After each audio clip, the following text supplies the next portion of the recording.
যারা নতুন Facebook page খুলেছেন এবং ভিডিওতে ভয়েস ওভার দিতে তাদের খুবই কষ্ট হয়, আজকের ভিডিওটা তাদের জন্য। একদমই স্কিপ না করে পুরো ভিডিওটা দেখার অনুরোধ রইল। আর যদি ভালো লাগে অবশ্যই একটা লাইক দিয়ে পাশে থাকবেন। আসসালামু আলাইকুম ভিউয়ার্স, কেমন আছেন আপনারা সবাই? আজকে আমি কথা বলবো যারা ফেসবুকে নতুন কাজ করছেন পেজ অথবা প্রোফাইলে, তারা কিন্তু ভয়েস ওভার দিতে অনেক কষ্ট হয় তাদের উদ্দেশ্যে।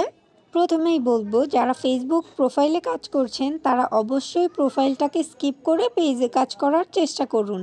এবার বলি, আপনি যদি আপনার ফেসবুক পেজে কাজ করতে চান এবং ভিডিও আপলোড দিতে চান, অবশ্যই কিন্তু আপনাকে একটা ভিডিও আপলোডের পাশাপাশি একটা সুন্দর গঠনমূলক কথাও কিন্তু সঙ্গে সঙ্গে বলতে হবে।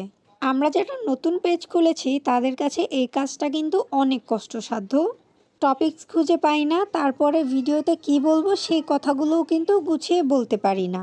এজন্য বলবো, যদি আপনারা বেশি বেশি ভিডিও টপিকস খুঁজে পেতে চান তাহলে অবশ্যই অন্যের ভিডিওগুলো দেখবেন।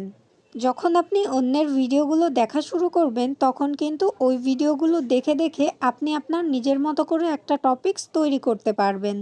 তারপর সেই বিষয়ে কিন্তু ভিডিওর মধ্যে ভয়েস ওভার দিয়ে কথা বলতে পারবেন।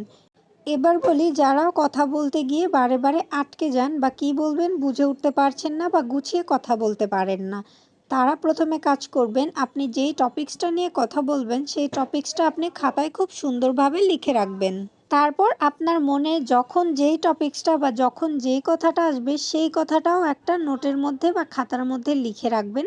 তারপর সেই কথাগুলো কিন্তু সুন্দরভাবে একটার পর একটা লাইন করে সাজিয়ে সাজিয়ে বড় ভিডিওর মধ্যে ভয়েস ওভার দিতে পারবেন। এবার বলি, যারা একটা ভিডিও মেক করতে চান কিন্তু ভয়েস ওভার দিতে চান না তাদের উদ্দেশ্যে। আপনি আপনার রান্না অথবা আপনি আপনার ভিডিওটাকে কিভাবে ফুটিয়ে তুলবেন? অবশ্যই একটি গানের মাধ্যমে আর নয়তো বা আপনার কথার মাধ্যমে। প্রথম পর্যায়ে অনেকেই বলেন আমি ভিডিওতে ভয়েস ওভার না দিয়ে গান দিব।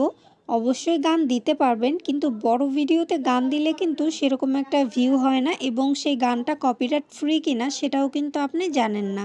আবার ধরলাম আপনি কপিরাইট ফ্রি মিউজিকই ব্যবহার করলেন, কিন্তু সেই মিউজিকটা যদি কপিরাইট ফ্রি আপনি ঠিকভাবে না করতে পারেন সেক্ষেত্রেও কিন্তু আপনার চ্যানেলে কিন্তু ইস্যু আসবে।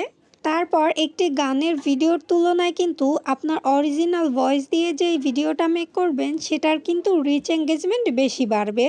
যেমন ধরুন, আমি আপনাদের সঙ্গে যে কথাগুলো শেয়ার করলাম এই কথাগুলো কিন্তু অবশ্যই আমি একসঙ্গে বা একেবারে গড় করে বলি দেইনি। এই ভয়েস ওভারের ব্যাপারে একটু করে চিন্তা করেছি আর একটু করেই কিন্তু আপনাদের সঙ্গে কথা বলে শেয়ার করেছি। প্রথম পর্যায়ে স্বাভাবিক, সবারই কিন্তু এরকম একটু কষ্ট হয় ভয়েস ওভার দিতে, কিন্তু আস্তে আস্তে কিন্তু সম্পূর্ণভাবেই ঠিক হয়ে যায়। তাই আমি সর্বশেষে বলবো যে আপনি যদি একটি পেজ চালাতে চান এবং খুব ভালোভাবে সফল হতে চান এখান থেকে, অবশ্যই আপনাকে অরিজিনাল ভয়েস দিয়েই কিন্তু কন্টেন্ট মেক করতে হবে। আমার আজকের ভিডিওটি কেমন লাগলো জানাতে পারেন। আজকের মতো বিদায় নিচ্ছি, আল্লাহ হাফেজ।